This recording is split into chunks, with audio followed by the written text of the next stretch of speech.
E aí, tudo bem? Seja muito bem-vindo a mais um vídeo aqui do canal da Missão Tenda do Senhor, e hoje a gente vai bater um papo muito breve sobre a regra de São Bento. A regra foi escrita há aproximadamente 1500 anos, ainda não tem 1500 anos completos, e tem nessa regra aqui alguns segredos, algumas ideias que fazem com que a vida espiritual ela faça muito mais sentido no dia a dia, uma espiritualidade muito mais prática. Eu vou compartilhar aqui 3 coisas da regra de São Bento que aplico no meu dia a dia ou busco aplicar de maneira a ter uma vida mais madura no relacionamento com Deus, tendo Deus como ponto de partida de tudo que faço, seja no trabalho, seja numa palestra, numa pregação, numa missão, tanto faz. É importante você saber que a regra de São Bento, ela foi escrita para os monges, ou seja, para aqueles que fazem votos, o objetivo e configuram a sua vida para viver no mosteiro.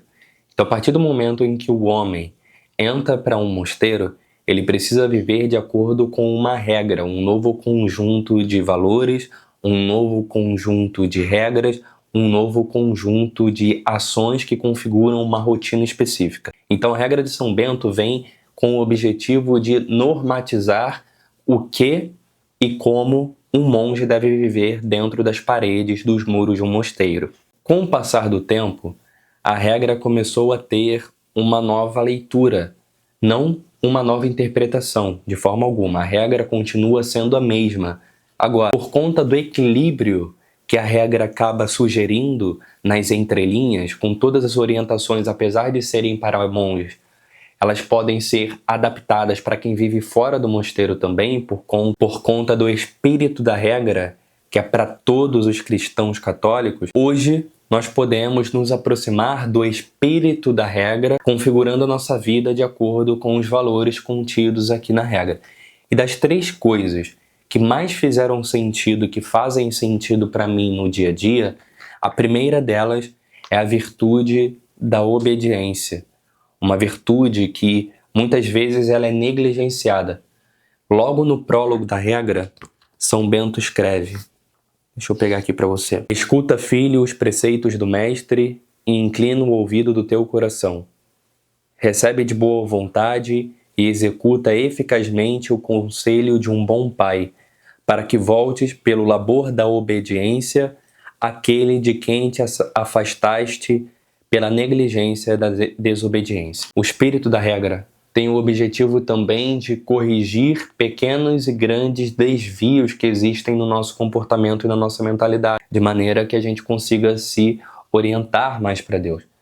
O espírito da regra pode ser resumido num lema que é o ora et labora, reza e trabalha. Nós estamos vivendo numa época de alta performance.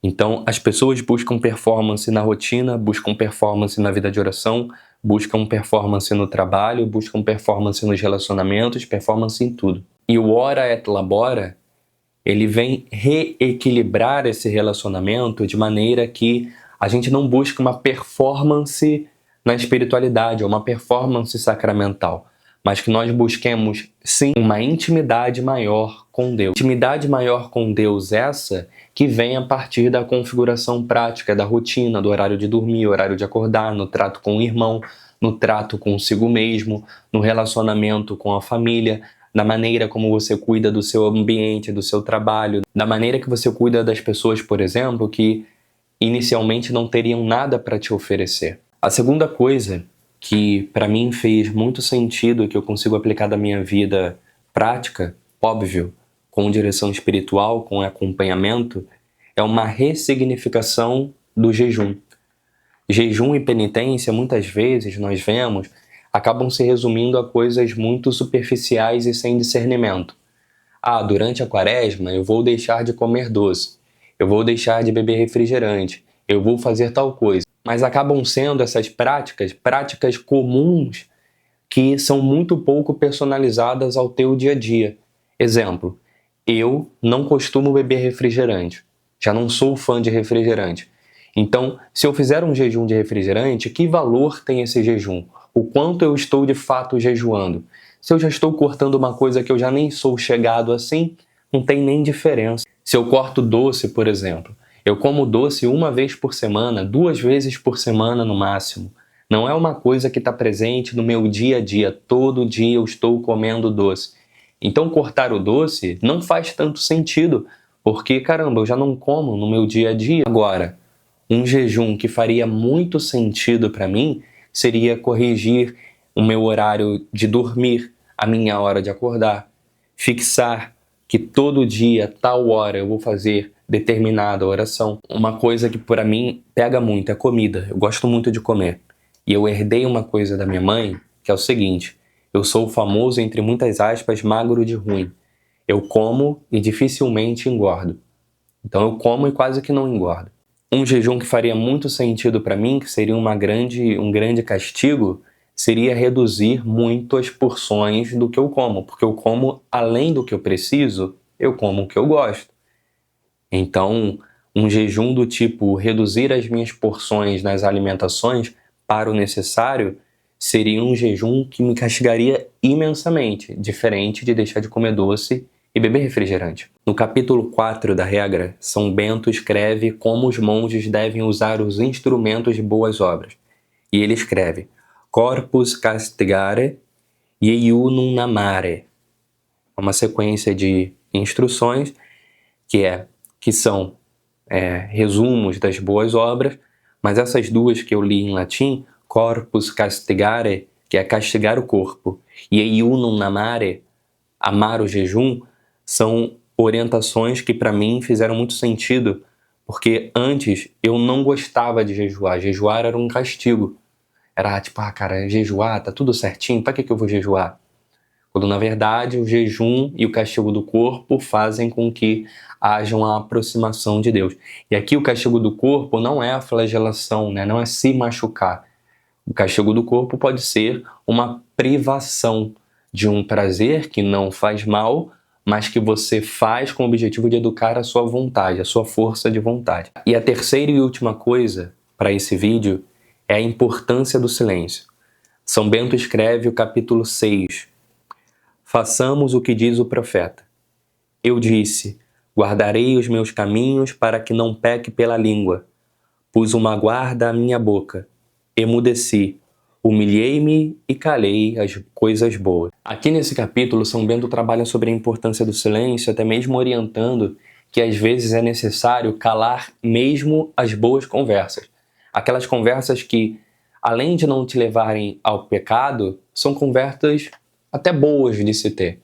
Ele fala sobre essa importância do silêncio, porque o silêncio é uma virtude que, ao ser trabalhada, ela te aproxima e aumenta a tua intimidade com Deus. E uma das frases finais desse capítulo diz o seguinte: com efeito, falar e ensinar compete ao mestre.